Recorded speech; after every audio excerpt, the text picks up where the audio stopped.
Assalamualaikum warahmatullahi wabarakatuh. Waalaikumsalam warahmatullahi wabarakatuh. Selamat pagi anak-anak. Pagi, Pak. Baiklah, Pak di sini akan mengajar mata pelajaran sejarah Indonesia. Apakah anak-anak sudah siap untuk belajar? Siap, Pak. Baiklah, sebelum kita memulai mengajar pelajaran kita pada pagi hari ini, marilah kita berdoa. Berdoa menurut kepercayaan masing-masing. Berdoa dimulai.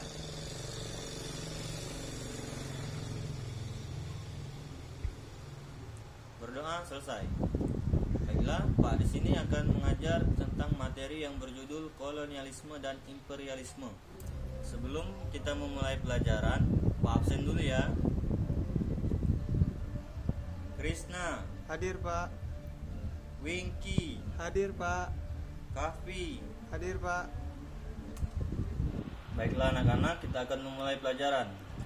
Materi yang akan kita bahas tentang kolonialisme dan imperialisme. Sebelum kita membahas materi kita tersebut, apakah anak-anak tahu tentang pengertian sejarah? Tidak tahu, Pak. Baiklah, kalau tidak tahu, Pak akan menjelaskan pengertian sejarah terlebih dahulu. Sejarah secara etimologi berasal dari kata bahasa Arab yaitu sajaratun, yang artinya pohon. Dan dalam bahasa Arab sendiri sejarah disebut dengan tarik. Pohon memiliki makna pencabangan genealogis suatu kelompok keluarga yang menyerupai pohon yang penuh cabang, ranting sampai akar-akarnya. Kata sajaratun dalam bahasa Arab kemudian berkembang dalam bahasa Melayu menjadi sajarah, sampai akhirnya menjadi istilah sejarah dalam bahasa Indonesia saat ini untuk menggambarkan silsilah atau keturunan.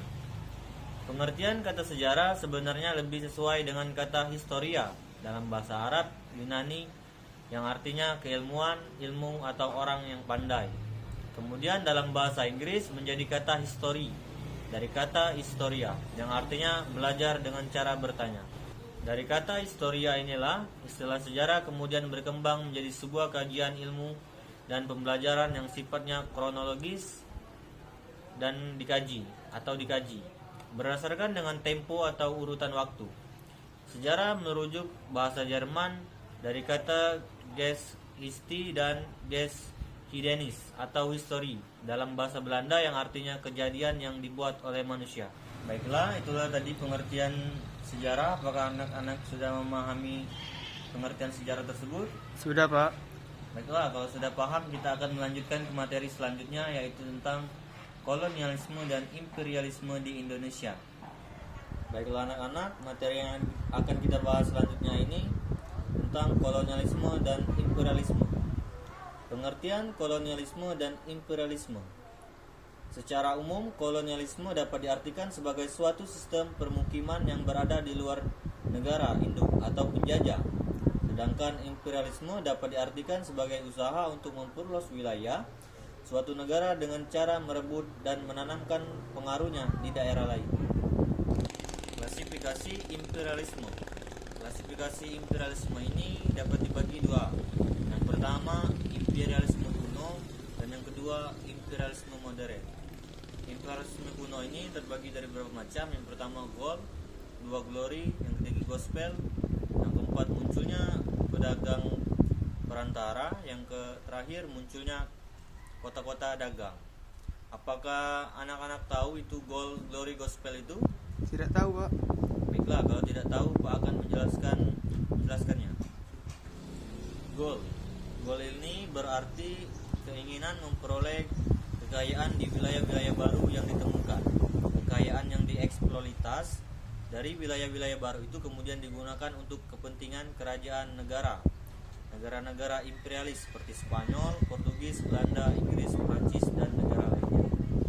Sedangkan kalau glory ini diartikan sebagai kejayaan atau lebih rinci lagi memperoleh wilayah jajahan untuk dikuasai melalui penjelajahan samudra. Maka negara-negara imperialis barat pernah memiliki banyak wilayah koloni di berbagai belahan dunia. Selanjutnya itu gospel.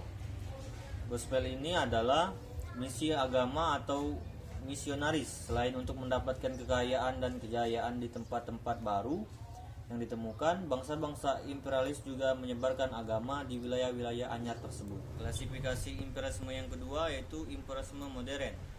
Imperialisme modern ini yaitu adalah pencarian daerah jajahan untuk sumber bahan mentah sekaligus untuk melempar hasil industri. Latar belakang timbulnya kolonialisme dan imperialisme. Yang pertama itu pedagang rempah-rempah, yang kedua hubungan timur barat, yang ketiga timbulnya golongan saudagar, yang keempat semangat Renaissance, yang kelima kemajuan ilmu pengetahuan pelayaran, yang terakhir dampak revolusi industri. Masuknya kekuasaan asing ke Indonesia. Negara yang pertama kali masuk ke Indonesia ini untuk menjajah yang pertama itu adalah Portugis. Pertama kali mendirikan benteng di Ternate pada tahun 1522. Yang kedua ada Belanda pada tahun 1602 mendirikan Verenigde Oost-Indische Compagnie atau VOC. Dan pada tahun 1605 mereka mendirikan benteng Victory di Ambon. Dan pada tahun 1910 diberlakukannya Fort Netherlandia. Negara selanjutnya itu Perancis. Masa kekuasaannya deadlines pada tahun 1808 sampai dengan 1810. Dan negara yang selanjutnya itu Inggris. Masa kekuasaan Raffles pada tahun 1811 sampai 1816. Dan negara yang terakhir yaitu Jepang. Masa penjajahan Jepang yaitu pada tahun 1942 sampai dengan 1945. POC di Indonesia. Langkah POC di Indonesia yang pertama, mengadakan perjanjian dagang dengan rakyat Maluku. Yang kedua, mendirikan perkantoran dan gudang. Yang ketiga, mendirikan benteng. Yang keempat, mengadakan perjanjian-perjanjian untuk mempertahankan eksistensi. Yang kelima, mengangkat Gabjet atau penguasa tertinggi pemerintah. Yang keenam, penetrasi langsung bila lemah, adu domba bila kuat. Yang terakhir adalah perjanjian Carte-Verklaring dan Lange-Verklaring. Sistem tanam paksa. Tujuannya menutup defisit kas negara dan pembangunan kerajaan Belanda. Yang kedua komodit, yaitu kopi, tembakau, tebu, nila, teh, dan kapas. Yang terakhirnya akibatnya rakyat menderita, banyak yang sakit atau mati karena pekerjaan berat dan sangat kekurangan makanan. Pertanian, rakyat terlantar, keluarga juga kekurangan pangan. Pengaruh kolonialisme dan imperialisme terhadap ekonomi, sosial, dan budaya. Pengaruhnya yang pertama, tingkat kemiskinan semakin tinggi akibat praktek penindasan dan pemerasan dalam pemungutan pajak. Yang kedua, perubahan strata masyarakat Jawa, hilangnya hak adat, dan yang terakhir, ikatan tradisi pribumi semakin lemah.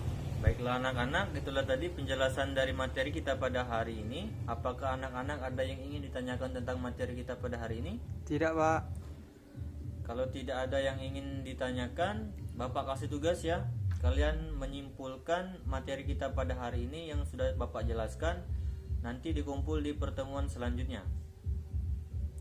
Baiklah, sepertinya waktu kita sudah hampir habis juga. Dan Bapak tunggu ya tugasnya di pertemuan selanjutnya. Dan Bapak akhiri. Assalamualaikum warahmatullahi wabarakatuh.